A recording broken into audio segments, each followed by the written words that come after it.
Juste pour répondre à la dernière question, la maquette ORCID qui vous a été évoquée tout à l'heure comme un logiciel de prescription prévoit très explicitement ces interactions avec les banques de données. Puisqu'il va même chercher, il interroge d'abord pour savoir s'il n'y a pas déjà un résultat pour une famille de données. Enfin, ça a été très très bien pensé. Donc on va faire un truc à deux, ce qui veut dire que pour le prochain appel d'offres, c'est plutôt Damien et moi qu'il faut appeler, parce qu'il faudra que votre projet soit assez similaire au nôtre. Puisque nous, on a déposé des projets assez indépendamment, et là, à l'instant, on nous demande de... Soit identiques. Voilà, mais même de faire un topo ensemble. Donc, et on est content, parce qu'on se l'est échangé.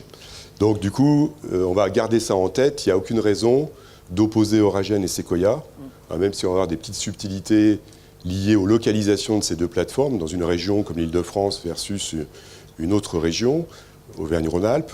Mais si on oublie ça, on va avoir des projets qui vont être très similaires dans leur pratique, puisqu'on va travailler ensemble. Voilà. Donc, si on commence la première diapo, donc Sequoia, c'est la plateforme génomique de Paris Région. Donc nous, l'acronyme, il est anglophone, donc c'est bien, il a été choisi par Martin Hirsch lui-même, donc personne n'a pu revenir dessus. Et suite à l'Assemblée générale de Sequoia qui a eu lieu en avril, il y a eu donc un administrateur du GCS qui a été désigné, qui est Amaury Martin, qui travaille à Curie. Julie Grunlager, qui est dans la salle, a été désignée directrice opérationnelle. Alban Lermine, qui est également dans la salle, s'il y a des questions, est le responsable de la plateforme informatique. Et j'ai accepté d'être le biologiste responsable du dispositif, puisqu'on dépose un labo. Donc quand on parle de Sequoia, c'est quand même toute la région Île-de-France, et pour ceux qui travaillent en Île-de-France, c'est donc de faire travailler toute l'assistance publique ensemble, et surtout de la faire travailler avec Gustave Roussy et Curie. Et je pense que ça, en termes de projet pilote, c'est un projet qui n'a jamais eu lieu dans l'histoire de l'Île-de-France, de faire travailler l'ensemble des centres hospitaliers ensemble sur un même projet. Donc ce GCS, c'est un GCS de moyens, qui est personne morale de droit privé et qui a porté la réponse à l'appel d'offres. Nous avons des partenaires académiques, puisque en Île-de-France, on a encore pour quelque temps 7 universités qui sont adossées à 7 facultés de médecine. Et on a également un adossement à l'IHU Imagine, qui est partenaire du projet. Et on a un partenariat industriel qui était prévu dans le projet. C'est l'opérateur qui va assurer le séquençage, qui a été choisi, je vous en parlais tout à l'heure, à la suite d'un appel d'offres. Donc le projet Sequoia, le voilà. Donc nous allons créer une entité, on va en parler tout à l'heure parce que c'est un premier verrou réglementaire. On crée un laboratoire de biologie médicale, puisque l'appel d'offres, c'est sur un labo. Donc ce laboratoire va être constitué donc, de ce qu'on a appelé des laboratoires de médecine génomique. C'est des entités qui sont hébergées par les 7 universités qu'on est en train de constituer. Un LMG à l'Institut Curie, un LMG à Gustave Roussy. Donc le laboratoire Sequoia est adossé à 7 laboratoires de médecine génomique qui vont avoir des missions particulières, est adossé à une plateforme de production de données, Sequoia Gen, et une plateforme d'analyse de données qui est Sequoia IT. Et bien évidemment, cette structure travaille avec le CAD et le CREFIX et travaille également avec les RCP d'amont et d'aval qui ont été présentés tout à l'heure. Et on a en Île-de-France l'imagination de faire on ne sait pas encore trop le nombre de RCP qu'on fera pour les maladies rares, mais très clairement, il y aura une RCP oncogénétique, une RCP tumeur solide à l'AP à Curie à Gustave Roussy, une RCP commune en Île-de-France onco-hémato, et peut-être une RCP oncopédiatrique si d'aventure les préindications qui sont extrêmement attendues parce que décisionnelles sur l'organisation nous conduisent à créer cette RCP d'oncopédiatrie. Donc quel est le rôle de ces laboratoires d'accueil des échantillons? C'est d'interagir avec ces RCP, d'assurer la prise en charge du dossier et l'accueil des échantillons.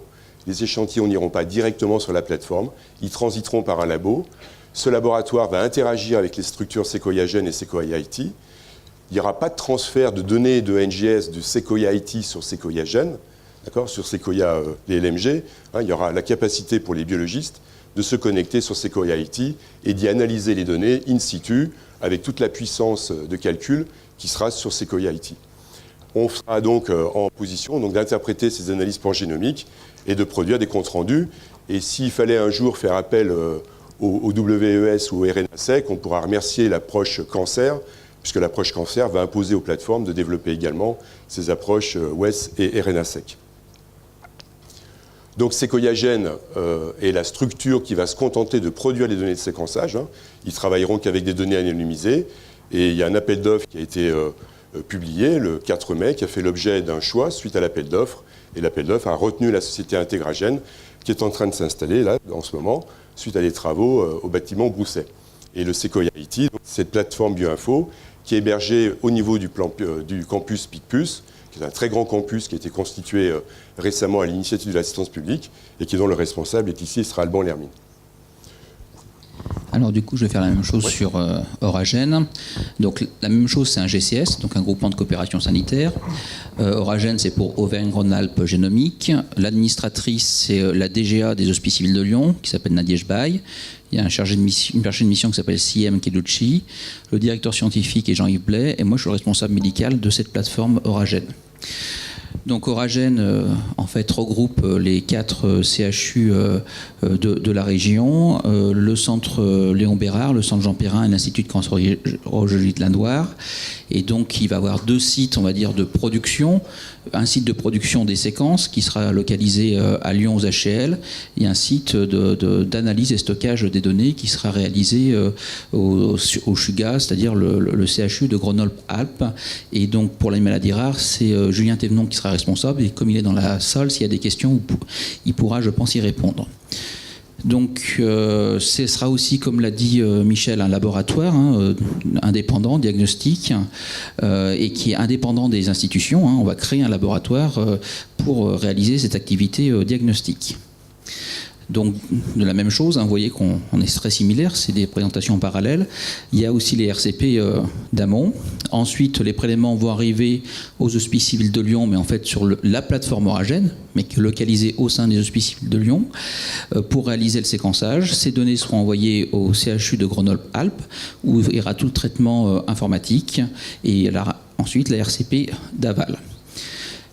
Donc, bien sûr, dans les missions, c'est comme Sequoia, possibilité d'interagir avec l'RCP clinico-biologique pangénomique d'amont et d'aval, assurer la prise en charge du dossier et de l'accueil des échantillons, assurer le suivi de la réception de l'échantillon, analyse des données, aider à interpréter les analyses pangénomiques si nécessaire et produire un compte-rendu si demandé.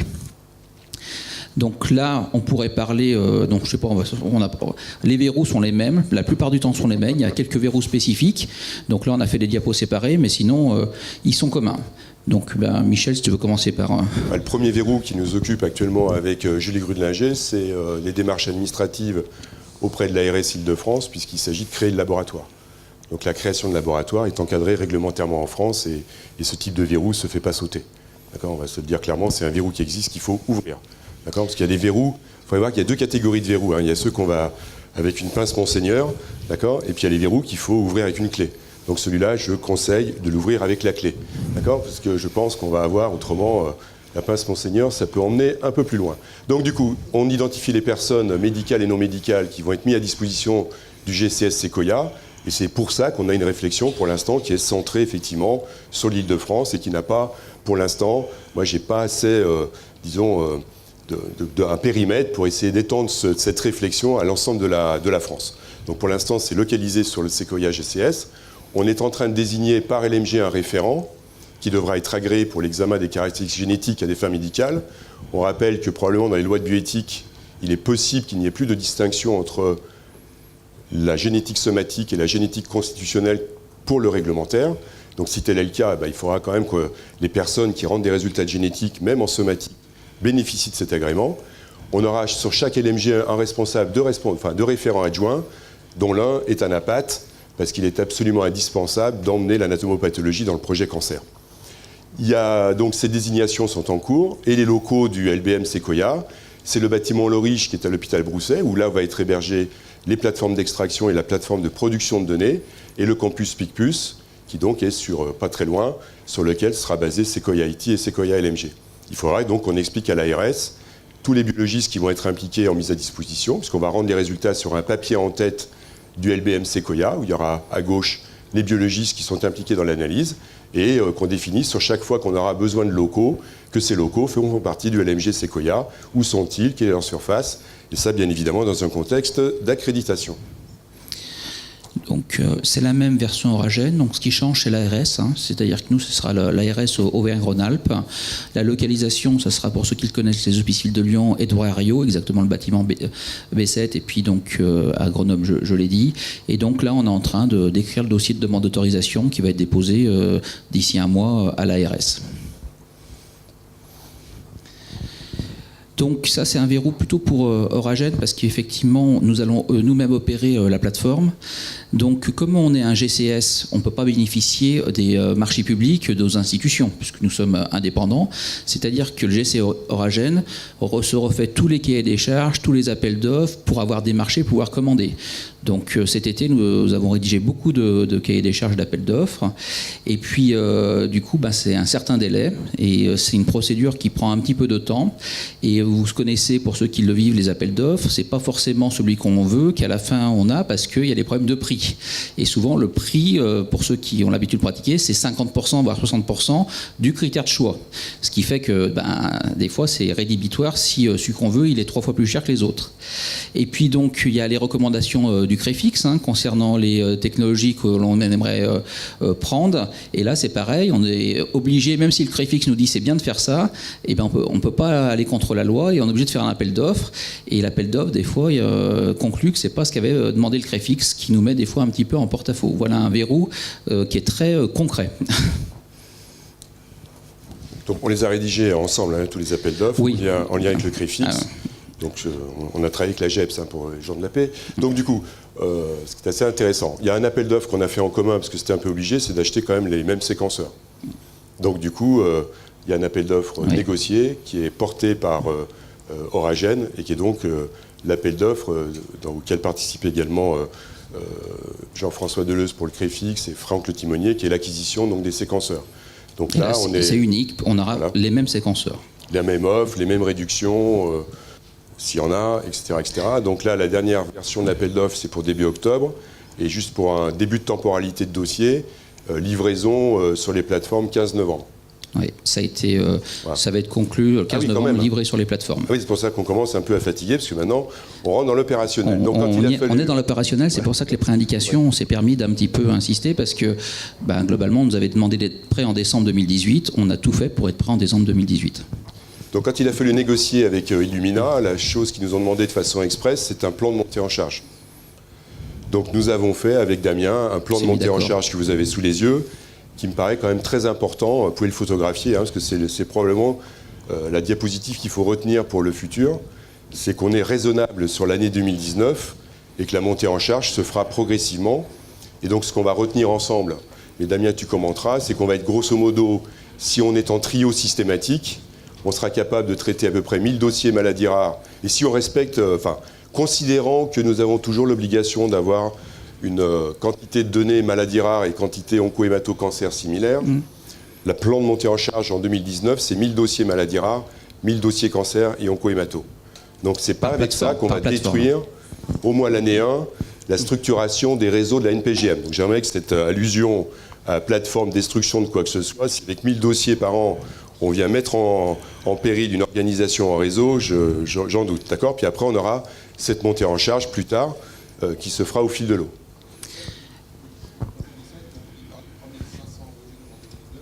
Retour vers le patient. Oui. C'est pas production de 3500 non, c'est dossier dans l'ensemble, c'est-à-dire sur la plateforme telle que l'a entendu le plan. C'est-à-dire que les indications sont définies, on a reçu, on a traité, on a produit, on a analysé, etc. C'est tout le process, c'est pas juste on produit puis on a dit qu'on a fait. Et donc le plan nous demandait, vous l'avez sûrement vu, de réfléchir en nombre d'équivalents génomes. Jean-François Deleuze l'a montré, donc on a fait le calcul tel que nous était préconisé. Et donc voilà, on a un nombre d'équivalents génomes et on parle en génome. Et donc on s'est mis d'accord sur une montée en charge commune avec une augmentation du nombre de séquenceurs au fur et à mesure des années pour qu'on puisse assurer la montée en charge. Et ça a été toute la négociation de cet été où on s'est mis d'accord avec Michel sur ce qu'on demandait aux fournisseurs du séquenceur. Objectif, c'est d'essayer de ne pas figer le parc des séquenceurs en achetant, parce qu'Illumina était venu d'emblée en nous disant que vous achetez les 5 tout de suite, vous faites tout de suite 20 000 génomes et voilà nos tarifs. Oui, sauf qu'il est possible que dans l'évolution des technologies, c'est toute la discussion et la négociation qui est en cours avec Illumina pour nous accompagner, y compris sur l'éventualité d'un marquage CE des Novasic. Donc du coup, voilà la capacité. Donc deux Novasic la première année, 3, enfin pas 3 de plus, hein, on passe à 3, puis à 4, et puis à 5. Pour chaque plateforme. Donc on a la capacité. Au final, il y aura 10 Novasec sur les deux plateformes, enfin 5 plus 5.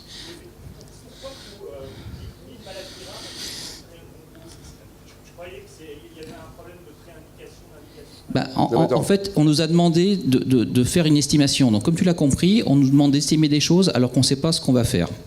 Donc, on est parti sur quelque chose d'égalitaire, ce qu'on avait aussi pressenti, c'est-à-dire, on va dire, on fait moitié cancer, moitié maladie rare. Comme ça, on ne dit pas qu'on favorise l'un par rapport à l'autre. Et c'est une estimation. Mais d'ailleurs, la question a été posée ce matin. Est-ce qu'on va prendre les premiers qui arrivent? Est-ce qu'il y aura un quota, etc. Et ça, moi, je n'ai pas les réponses. OK. Donc, ce qui est important également, c'est qu'on ne fait pas du RNA sec sur tous les prélèvements tumoraux, parce qu'il faudra pour le coup avoir des tumeurs congelées. Que l'approche qui est présentée là, c'est de dire que chaque cas index fait l'objet d'un trio. Peut-être ça peut être moins, ça peut être plus. D'accord ? Donc, du coup, c'est une cote mal taillée, mais c'est un exercice de style qu'il fallait faire. Et vous l'avez, et c'est critiquable, c'est tout ce qu'on voudra, mais au moins, on a pu négocier avec Illumina des tarifs. Voilà. D'accord ? Donc, bon, on y a déjà bien beaucoup discuté. Bon, là, je ne vais pas refaire le couplet à Cédric Carbonel, mais enfin, s'il n'a pas compris aujourd'hui la nécessité absolue pour que le plan commence à avoir un peu de concret, quoi, parce que pour nous, ça devient absolument essentiel. Il faut qu'on ait ces préindications le plus tôt possible, parce que c'est derrière les préindications, c'est tout le réseau de prescription, ce sont les RCP, ce sont les biologistes, c'est tout le parcours de soins dont on parle. Donc, plus tôt on l'aura, mieux ça vaudra. Le deuxième point, effectivement, c'est que dans les fameuses mesures du plan, comme il y a une mesure sur l'indice d'indication, une mesure sur le consentement, et il y a eu un groupe de travail mené par Accompagnement Thompson et Pierre-Arnaud de Guerra pour la DGS sur le consentement, la notice d'information. L'ABM se saisit actuellement des données secondaires. Donc nous, on aimerait bien, si on se met en production, avoir ces données avant qu'on commence. Alors on a le consentement maintenant, mais sauf que le consentement a prévu les données secondaires. Donc il faudrait juste qu'on a demandé à ce que ça soit un peu rechallengé. Je parle du soin, hein, d'accord ? Mais la notice d'information, ils ont avancé. Ça fait 18 mois qu'ils travaillent dessus, donc on espère avoir la chose, mais la chose est absolument essentielle pour démarrer. D'accord ? Bien, ça, on l'a beaucoup discuté ce matin. Je vais le dire rapidement, on pourra discuter après. C'est la mise en place des RCP ad hoc. Des fois, sur des régions plus éloignées, est-ce qu'il ne faudra pas faire des visioconférences, augmenter le parc de visioconférences ? Les ressources humaines, ça a été beaucoup dit ce matin. Nous aussi, on se dit, est-ce que ça va être possible que vous ayez le temps de remplir tout ça ? Et puis, bon. On n'oublie pas les assistantes médico-administratives dont on aura quand même besoin dans des RCP, comme tous ceux qui aujourd'hui ont des RCP structurés et ils ont besoin de moyens qui ne sont pas seulement médicaux. Hein. Donc pour que la SAP fonctionne, ça ne se fera pas qu'avec des médecins. Et puis on a souvent la question, mais moi je vais envoyer à qui ? Et nous on n'a pas la réponse et on sait que le ministère de la Santé travaille dessus. Et le 12 octobre, normalement, on va avoir une proposition de répartition. On espère qu'on le saura le 12 octobre. C'est le point 3 est fondamental. Hein. Le point 2, je veux dire, on peut s'arrêter 2 secondes dessus. On nous dit, on a répondu à un appel d'offres. Et c'est vrai, quand on répond, vous avez tous répondu à l'appel d'offres, vous avez quand même raisonné région, hein, même si l'appel d'offres prévoyait que ce soit des plateformes nationales. Donc à l'instant T, il y a 2 régions qui sont retenues. Comment est-ce qu'elles travaillent pour le territoire national ? Et ça ne peut pas se faire, c'est pas nous qui allons décider avec qui on va travailler en région. Donc on a demandé au ministère, à la DGES, en lien avec normalement l'INCa et l'agence, hein, ça aurait été bien de définir la capacité, effectivement, enfin une répartition harmonieuse des capacités de prescription françaises sur les 2 plateformes. Nous avons exactement les mêmes financements sur Oragen et Sequoia. Il n'est pas possible de charger Oragen plus que Sequoia et inversement. Donc c'est pas facile à faire parce que c'est là qu'on s'aperçoit qu'on a beau remplir des dossiers, des kilos de données depuis des années. Je crois que c'est quand même dommage qu'on n'en ait pas fait plus, hein, ces rapports de l'Agence de la biomédecine, ces rapports de l'INCa, ces rapports d'activité, pour qu'on puisse dire quel est le potentiel de chaque région en termes dans ce domaine-là. Sauf que maintenant, on nous dit, oui, mais maintenant, il faudrait qu'on connaisse les préindications. Donc, je ne vais pas redire, d'accord ? Et sans les préindications, on est totalement bloqué pour cette répartition. Donc là, idéalement, la deuxième chose qu'on pourrait se demander, c'est est-ce que les 2 plateformes ont vocation à faire toutes les préindications ? On nous a sommé dans les appels d'offres de faire à la fois les maladies rares et le cancer. On était polyvalents. Est-ce qu'aujourd'hui, les deux plateformes, sur des indications, des préindications, vont partager tous les préindications? Ou est-ce que si les préindications sont modestes, en 2019, avoir un plan de montée en charge qui soit plutôt une préindication sur une plateforme, une autre préindication sur une autre? Ça, c'est également une question qui doit être aussi peut-être à penser en fonction de cette répartition territoriale. Donc il y a un autre verrou qui est le système d'information. Donc il va falloir créer à court terme une première version d'un outil de prescription. Et donc Monsieur Alain Livartowski, qui est présent dans la salle et pourra peut-être en dire quelques mots, a été missionné pour travailler. Et il y a une réunion le 12 octobre qui va réunir les deux plateformes sur ce sujet. Et donc du coup le pilotage est assuré, sa partie Alain Livartowski, pour qu'on puisse réfléchir à comment on va travailler sur ce système d'information. Alors je te laisse développer peut-être pour Sequoia. Bon, enfin, juste nous, on a donc Alain Livartowski a été missionné récemment, mais il peut, si vous voulez parler, n'hésitez pas. Et donc l'objet a été de dire qu'on a une histoire à court terme avant l'outil ultime qu'on aura à terme pour prescrire des examens pangénomiques.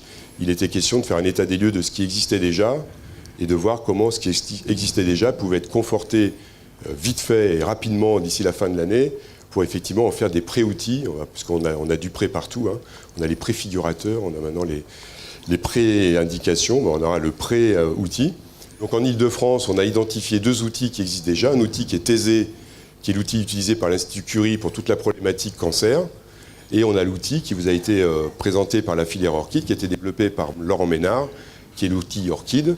Et donc on va essayer de pousser ces deux outils d'ici la fin de l'année dans une version, puisque Orchid c'est quand même une maquette, plus qu'un outil totalement opérationnel. Pour Thésée, il faut le rendre opérationnel, donc ouvert sur l'extérieur. Donc on a eu un financement dédié qui est prévu pour payer des informaticiens pour aller un peu plus loin sur ce sujet. Et sur Lyon, donc, il y a un système qui s'appelle Easily qui avait été développé, qui fait déjà de la prescription connectée et de la e-prescription avec certains établissements de la région. Et donc, du coup, c'est développer cet outil pour un niveau national qu'on a appelé Hybrid Genetics. Donc moi, si je veux revenir à 2 secondes, s'il devait y avoir quelque chose de positif dans le plan, c'est là.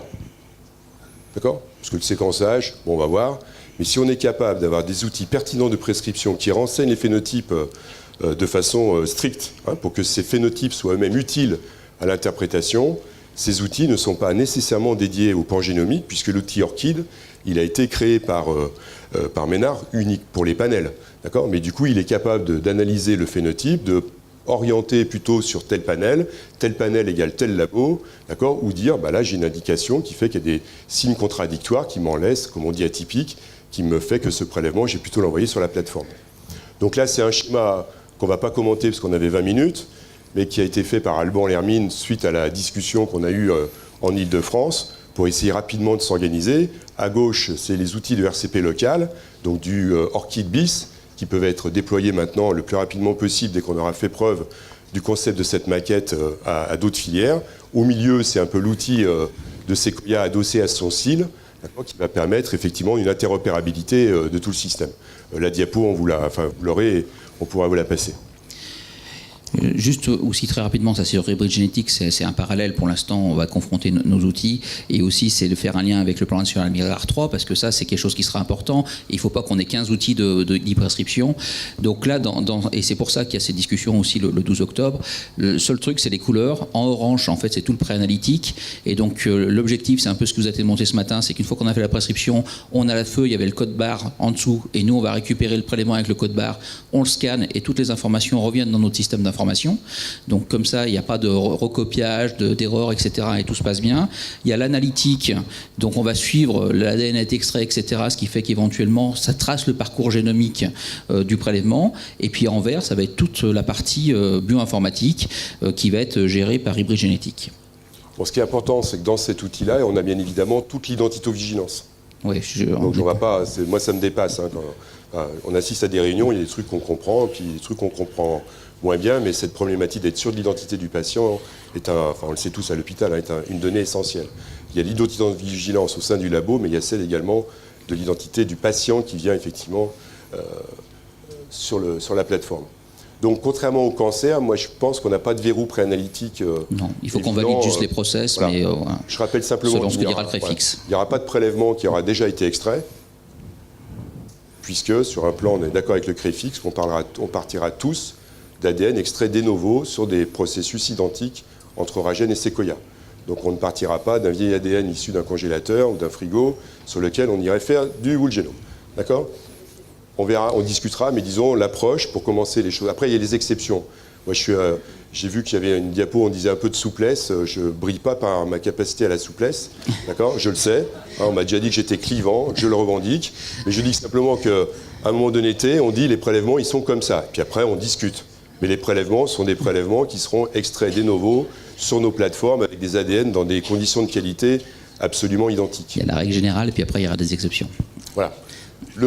La discussion qu'on pourra avoir à un moment donné, c'est qu'actuellement les deux plateformes, les maladies rares, c'est WGS. D'accord ? C'est pas l'exome.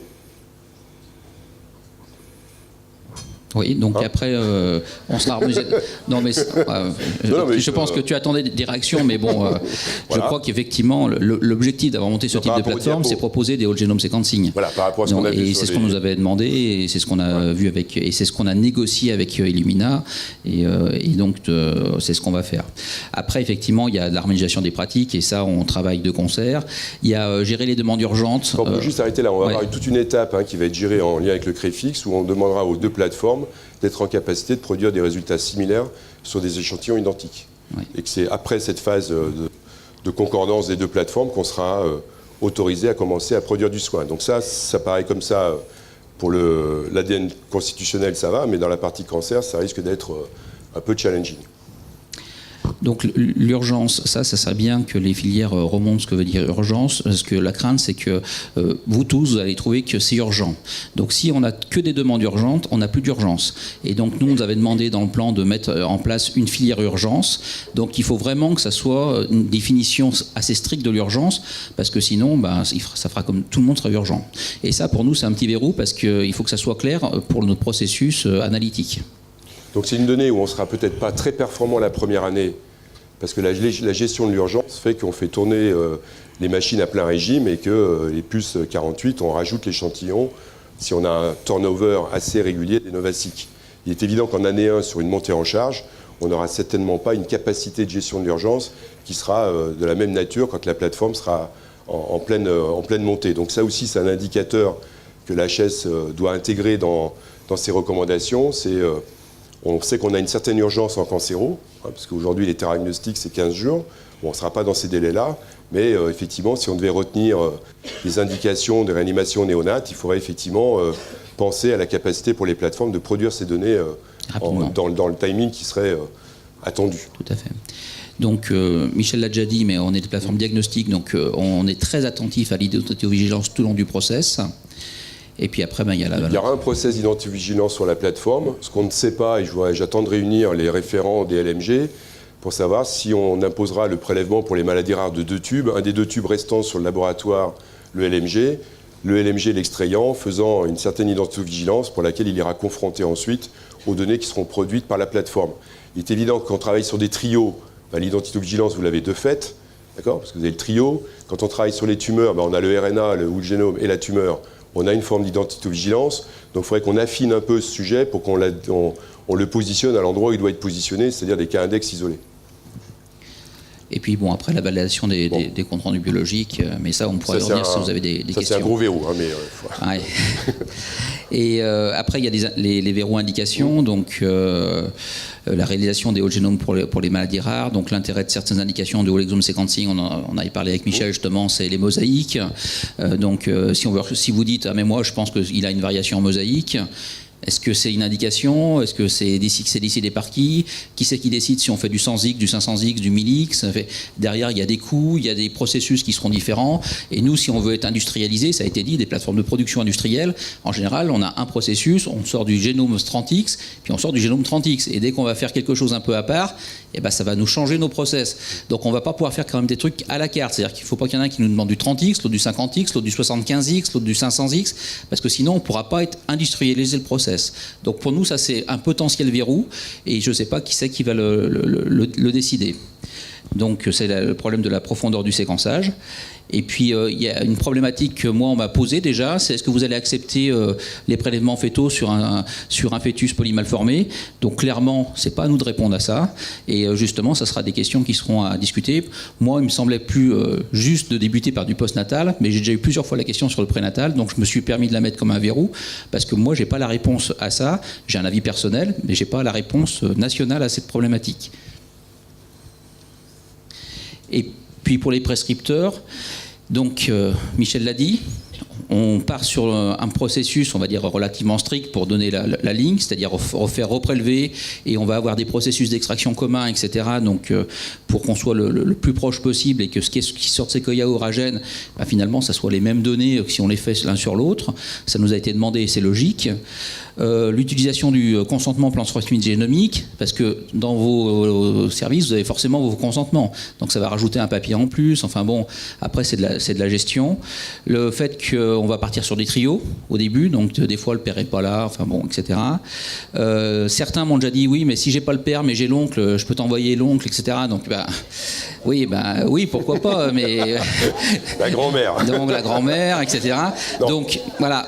On va pas jouer au jeu ça, des c'est des 7 verrous familles, pratiques. Hein. C'est des verrous pratiques. Pas de jeu des 7 familles. Hein. Voilà. On pourra pas... La mise en place des RCP, ça a été soulevé par vous ce matin. Ça, c'est en fait les questions que vous avez posées ce matin. Le problème de l'équipe-prescription et des potentiels doublons, surtout si le plan national maladie rare fait son propre truc, nous on fait le nôtre, chacun fait le sien. Enfin bon, il faut être très attentif là-dessus. Le transit via le labo, ça, Michel, tu l'avais dit, tu peux te redire, dans la norme, ça doit transiter par un labo. Vous ne pouvez pas envoyer par la poste votre prélèvement sur Oragène sans que ça passe par un labo. Et puis, ça a été dit ce matin, hein, la frontière entre le diagnostic, le soin et la recherche, elle n'est pas forcément évidente. Et c'est vrai que si vous faites des exomes pour tout et vous envoyez secondairement en whole génome en disant que c'est finalement pour rechercher quelque chose de rare, on va avoir un taux de succès qui va être faible. Et là, je me tourne vers M. Carbonel. Si on dit les plateformes France Médecine Génomique ont permis de faire 2% de diagnostic, je pense que ça va être compliqué pour la suite. Voilà. Je crois que la donnée fondamentale, hein, et c'est pas parce qu'on est biologiste qu'on le dit, mais la qualité de la prescription va être essentielle à la réussite des 2 premières plateformes. Nous sommes tous les deux totalement... on appuiera effectivement à la création d'autres plateformes. On est totalement en phase avec ce que dit Jean-François. On n'a pas envie d'être plus gros, parce que rien que déjà là, ça nous paraît quand même déjà assez vertigineux. Donc on sera très favorable à la création d'autres plateformes, mais le résultat des 2 premières plateformes est essentiel. Donc il faudra qu'on ait de la qualité de prescription pour être en situation d'avoir un rendu diagnostic qui soit efficace. Donc, et qui serve aux patients. Et qui serve aux patients. Donc effectivement, il y a un vrai sujet collectif.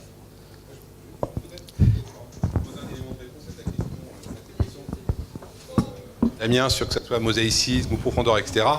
De toute façon, ça ne peut pas être catalogue, ça ne peut pas être les gens qui décident. Par contre, dans ces réunions-là, et je dirais aussi bien que les indications, doivent ressortir effectivement qu'est-ce qu'il faudrait d'autre chose que le 30X. En cancer, on fait de l'exome parce qu'on a besoin de faire du 100 ou du 500X, et on va faire en fait un shallow whole genome parce qu'on peut juste remplacer éventuellement la CGH et pas multiplier des lignes de trucs. Si jamais quelque part de vos discussions sort que le mosaïcisme devient absolument essentiel et qu'il y a aussi une ligne 100X à avoir, il faut que ça ressorte rapidement et qu'on évalue de toute façon que le 30X n'est pas forcément suffisant pour les maladies rares. Après, on fera des procédures qui vont bien pour dire ok, 30X, ça doit être fait comme ça. Le 100X, il est demandé, il doit être fait comme ça. L'autre, il doit être fait comme ça. Et après, est-ce que, par contre, il y a la notation, est-ce que ça répond effectivement à une question ou est-ce que c'est une exploration de recherche? Et là, on ne fait pas un 100X pour une exploration de recherche sur une plateforme comme ça. On fait un 100X parce qu'il y a une indication dans laquelle ça a été démontré que ça marche et que ça a été validé. Donc on ne fera jamais un 100X s'il n'a pas été validé ailleurs et que ça a été validé avant. Donc je pense que la réponse est... Enfin, c'est peut-être un peu coercitif, mais si on commence à imaginer, tenter de faire des choses pour poser des questions, c'est pas le but de ces plateformes de faire ça. Voilà. Et donc on doit faire la même chose pour le cancer.